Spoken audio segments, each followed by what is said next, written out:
Hi lovely, so I'm going to do a video on Ava's Notes Home,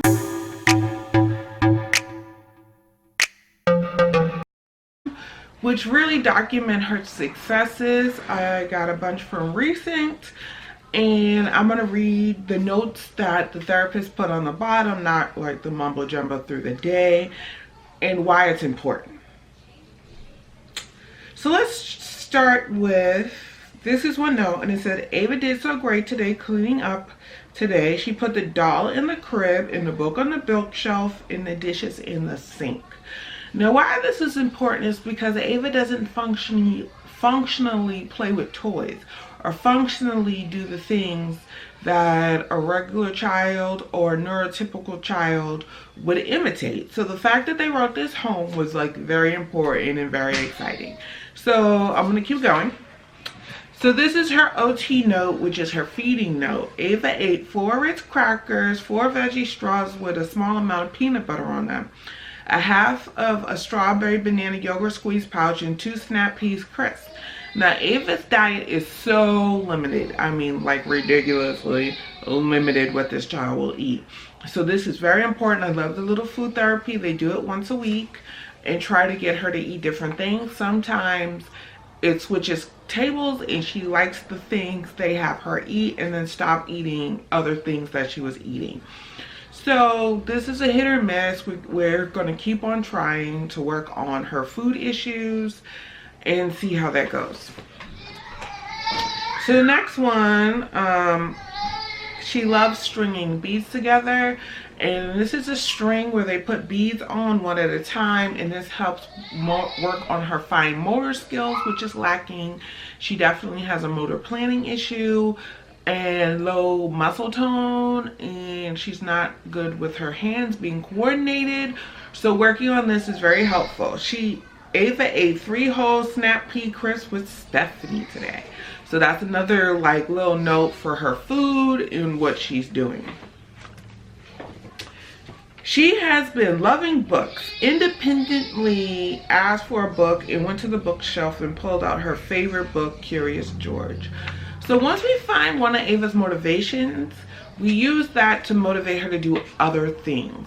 So it's good that they found out she likes Curious George. And the thing about it is, some things she likes to do at the school that she doesn't like to do at home.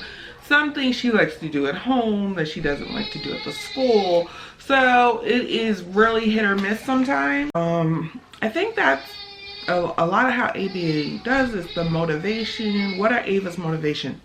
She doesn't have a lot, or for a long time she was just an easygoing kid, so if they move from one thing to another to try to motivate her, it wouldn't work.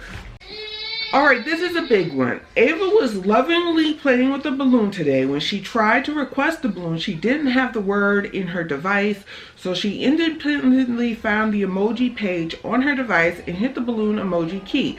What a smart cookie. So we are really feeling that this speech device, which is a Novachat 10, is really bringing out what Ava's capable of. So she was playing with the balloon and she wanted to request the balloon again and couldn't find the picture in her speech device, so she found the emoji with the balloon. So it is really putting together that Ava is putting the dots together with a lot of things. So I really feel, and the developmental pediatrician said this too, that she's smarter than we realize. And I'm just loving it. I love, you know, hearing her do anything extra special, and when they write these notes, I'm just ecstatic.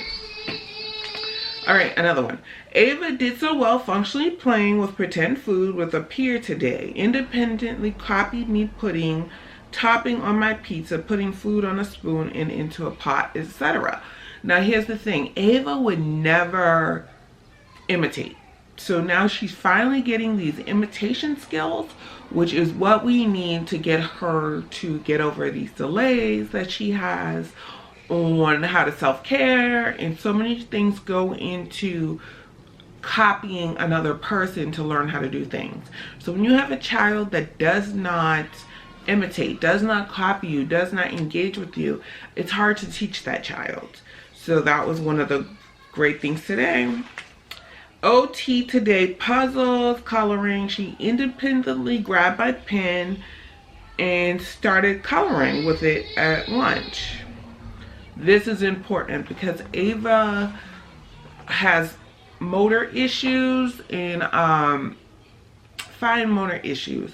So I wanted them to work on her using a pen or a pencil or a crayon and work on coloring so she can get to the next stage of writing.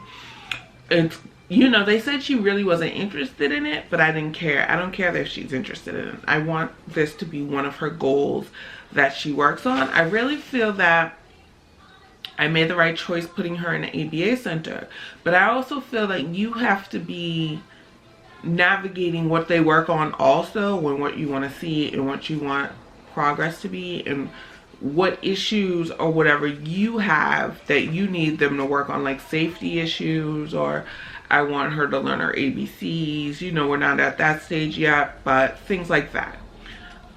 She might already know her ABCs actually. We haven't been able to prove that she knows them. All this to say is it's one day at a time. I was looking at my Facebook, and you know, it's graduation time for high schools, and a mother put in that her son was not talking at 5 and now is graduating from college. Actually, he was graduating from college. So I am waiting for the future. I'm hoping things come through and that, you know, she begins talking. That's my main goal. Or the goal I have for her is to talk. Nowadays, they say that if she's not talking at 5, it doesn't mean she won't talk. Doesn't mean she will either, but it doesn't mean she won't. So we're also taking that day by day. Like, comment, subscribe, holla back.